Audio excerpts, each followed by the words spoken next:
Hello and welcome back to the Doctor Who Marathon. I'm your host McEdam, and today we're going to be talking about Enlightenment, written by Barbara Clegg and directed by Fiona Cummins. This is the final story in the Black Guardian trilogy in season 20, a season full of classic Doctor Who mythos being reintroduced into the series, with this story having the Black Guardian and reintroduces the White Guardian, as the Doctor at the start of the story gets a message about to be warned, to be prepared by the White Guardian. So already there's a lot to delve into this, as it is the finale of a trilogy. And it's also important to note that this is one of the few stories that had a very heavily edited DVD release, as you can watch the original transmitted version, but you can also watch a version with special effects, a newly updated CGI special effects, and a different edit which will have better pacing for the story. Although I decided to watch the original for this, mainly because I believe those props, the miniatures in the original, are just fan-bloody-tastic. So the story actually starts off with Turlough, Tegan and the Doctor in the side of TARDIS, not really picking up straight after Terminus, in which it leads on a cliffhanger of the Black Guardian cursing Turlough to kill the Doctor.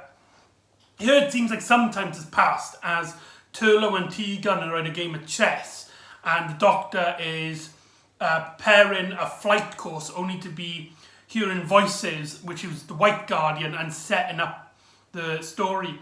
It's very unusual because in this particular adventure, the Doctor states as some sort of to save power, the TARDIS goes much darker in tone, and I personally really like the darker tone TARDIS in this adventure. I don't think it's in it for a lot, but I really wish we got to see a more lower powered TARDIS. It just looked really cool. And so the White Guardian warns the TARDIS crew to be prepared, warning, power, and I think it says something about don't let them win, winner takes all. And so the Doctor and Turlough go outside the TARDIS to look around, whilst Tegan waits behind for a bit before noticing a really cool scene in which she's facing away from the TARDIS, and all you can just see is two hands on the TARDIS screen, and then you just see like a face that fills almost the entire screen. And the Doctor finds out that he's on a ship, seemingly a Edwardian Edwardian ship, and they also get wind that they're on a race. They meet the people on the lower decks, and they first keep to themselves, and then slowly they start talking to the Doctor and stuff, believing he is the chef. And we also learn a bit of a mystery as the Doctor discovers that the rest of these crew members, they remember signing on, they remember spending at least months on this boat, but they don't actually remember getting on the boat, which is really bizarre. And then so Tegan goes outside to try and find this guy that she's seen on the TARDIS screen, and when being introduced to him outside, he seems to be a very strange fellow. He speaks strange, he acts strange, he's all tall and he's very direct. He doesn't seem to blink, and he just smiles at Tegan and tells her to basically follow him. And maybe, I can't remember if he thinks that she's a stowaway to begin with. But he seems to already know that her name is Tegan, and that the Doctor and Turlough are on the boat somewhere, and something just really doesn't add up. Later on, the Doctor gets taken by one of the main officers, one of the crew members, to meet the captain, to which they have a lovely prepared meal. And Tegan seems to be feeling a bit ill, so she gets taken to her room, and she sees there's a picture of her Aunt Vanessa, and there's her clothing in the background, which I don't think a lot of people notice. And she says something like, it's like a mixture of her room in the TARDIS and her room back at her home. And they go onto the main deck, and they look outside, and they notice they're in space with other spacecrafts coming out, and it's revealed that they're actually in space, and that the Doctor and the TARDIS crew are on a ship of Eternals, creatures that live outside of time itself, and they can't really die, and they're in this race to get to the finish line, of course. We don't really know what it is yet. And that's the cliffhanger for part 1. Now, one thing this story is known for is that it just looks absolutely gorgeous. Fiona Cummins, who previously has directed Cast Revolver and Snake Dance, has a very distinctive cinematic style. She's one of the few directors that makes Doctor Who look much more higher budget than it actually does. And if there's one word I would describe her directing style, is cinematic. She has a very cinematic feeling. I guess she would be inspired by some way by Star Wars. It reminds me a lot of the very spacey cinematography of Star Wars in any of her story. And I wish she stuck on for some 6 and maybe some 7 Doctor stories, because she is a fantastic director. And in my opinion, this is easily her best looking story. We get mainly the story takes place inside the ships in very cramped small rooms, but you never feel like you're that cramped. You always feel like the sets are this whole part of this whole world.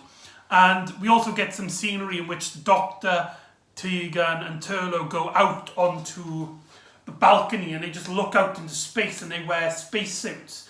And Fiona does a fantastic job at these sceneries, and they just look absolutely gorgeous. And I really like how there's only a very few light sources, so everything's got like this harsh light and harsh shadows onto him on the space deck. But if we're going to praise anything in this story, it is the miniatures with the ships, and later on the end goal and some of the planets. My God, does this story look great. I mean, when they did the CGI work in the new one, in the new special edition, I think it was a missed opportunity, because out of all the other Doctor Who stories which deserve, which kind of needs a special edition to tighten up the effects and stuff, it's very strange how this story had a complete overhaul of its effect, getting rid of the model's effect overall. And that's why, personally, I never bothered with it. I've seen clips on YouTube, and don't get me wrong, they look really good, but how can you beat those fantastic miniatures? I especially like it towards the end, where we get to see this gigantic glowing white city hanging in space, as we later learn what that is. But anyway, back into the story. So the Doctor basically learns that the ships, the lower class are actually humans that have been taken from Edwardian times, but the officers are all Eternals, these cosmic beings that don't really die.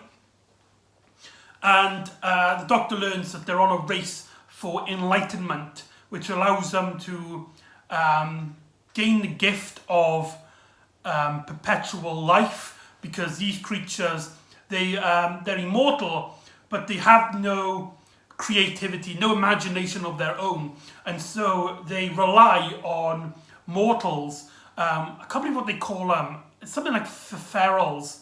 I believe they call them like the ferals. to sustain their creativity and their imagination. Otherwise, they get extremely bored. So this race is mainly just to keep them entertained. But the goal, Enlightenment, is what it actually says on tin. Enlightenment. It enlightens them to any sort of knowledge. And one character even states that with Enlightenment, she can create or destroy as she pleases. She doesn't have to rely on inferior beings.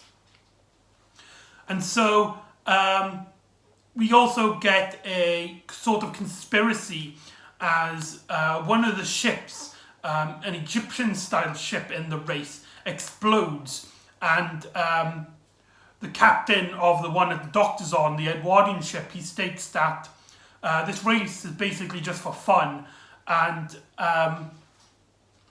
the Doctor and Tegan, they see that they don't really care about mortal lives. When the ship was destroyed, they said that it's like, don't worry, they were all teleported. They were teleported away safely. And Tegan is like, everybody? No, that's not what you mean at all. You mean your own kind. And to which this one character who kind of takes a fancy to Tegan because of her creativity states that why does it matter? Mortal lives are very short anyway. But he kind of gets a fascination with Tegan as we slowly see that he kind of likes her. And we also learn that they can read minds, and so the Doctor and Turlough try to be careful. But the Turlough kind of gets paranoid as the Black Guardian curses Turlough as he says that for failing him, he's going to be stuck on this ship forever.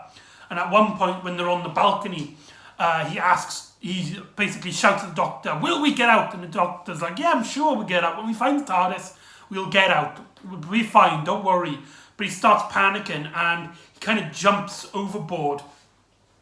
Now, I really love Peter Davison and Mark Strutson and Fiona Cummins directing. But here I must admit, I did kind of laugh at just how nonchalantly the Doctor is reacting to Turlough basically gone basically mad and going overboard. And we get some pretty decent space scene in which the Doctor tries to get Turlough back. However, because he's coming away, he actually lands on a different ship, the pirate-themed ship. And it's there that he gets to meet the main leader of that ship. I believe her name was Rath,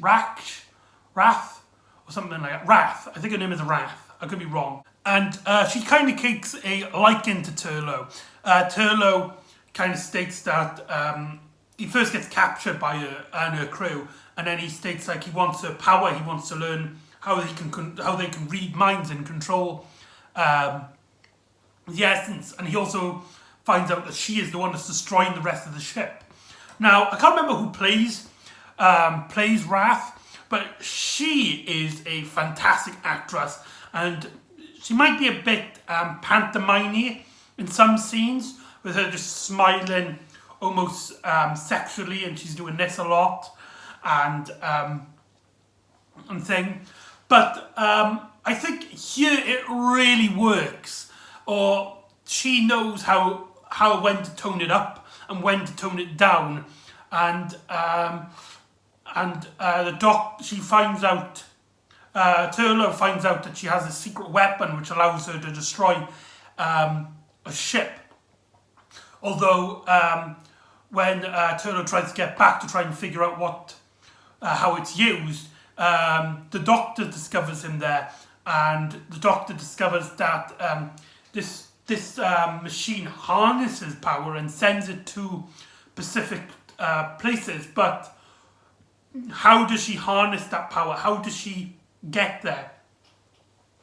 To which it's revealed that she has like a little diamond that she's put on Tegan's tiara when they go visiting onto the ship, because she invites everybody for a party on her ship. And when they have this red crystal, she can use this machine then to power it up and explode. And the Doctor and Turlough get caught, and Turlough basically betrays the Doctor. Though he comes up with a plan that's like, I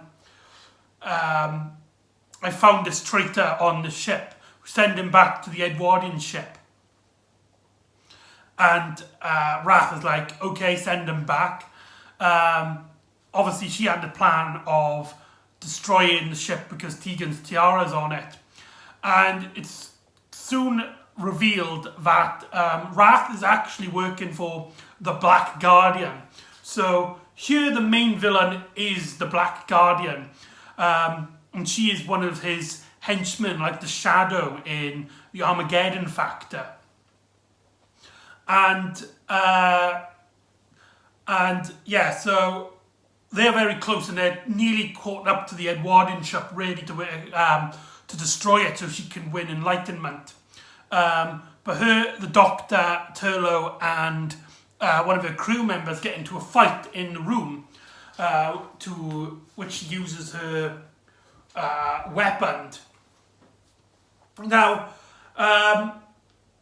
Turlough, when the race is over, the Black Guardian then appears with the White Guardian to let the winners take Enlightenment. But it's revealed that Wrath was actually overboarded in the fight. So the Doctor and Turlough technically won the fight. And the Doctor gets offered Enlightenment, but the Doctor refuses very quickly. Only for the Black Guardian and the White Guardian to agree that the winnings must be shared, as Turlough also won it. And the Turlough looks at Enlightenment. He gets to see this crystal that takes that's it, Enlightenment in its physical form, and if he takes it, he gets this tremendous power, and he can stop being a coward, as he will have basically everything he ever wanted. But the Black Guardian makes him an offer because he's part of a curse. You can either give the Black Guardian Enlightenment, or you can give the Black Guardian the Doctor. Now, I don't think in terms of writing, this argument is particularly strong, because us as a viewing audience don't really know how Enlightenment works. And though Turlough is a very flawed and very conflicted character, throughout his stories, he's always been against the Black Guardian. He's always fought him against. So there's never really any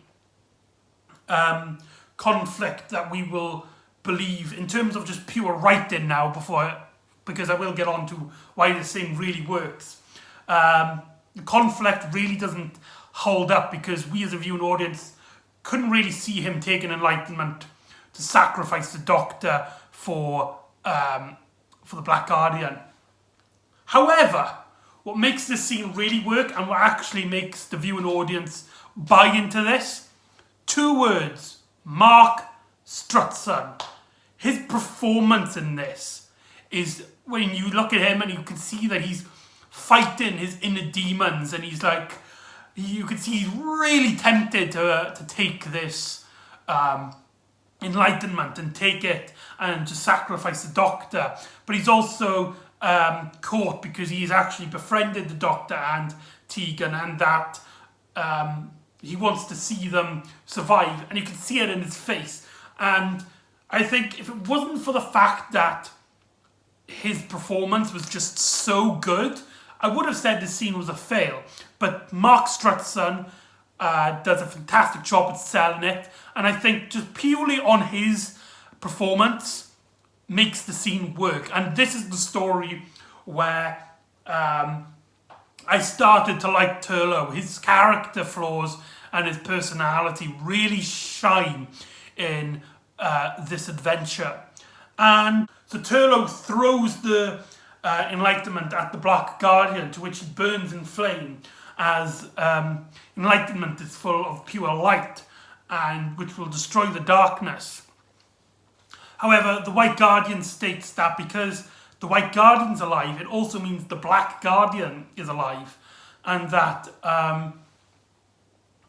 and he warns the Doctor to be prepared for the next fight, as you've foiled him on the Key to Time, you foiled him in Enlightenment, and he will be getting ready for a third fight. Although, sadly, in television terms, we never got to see this final fight.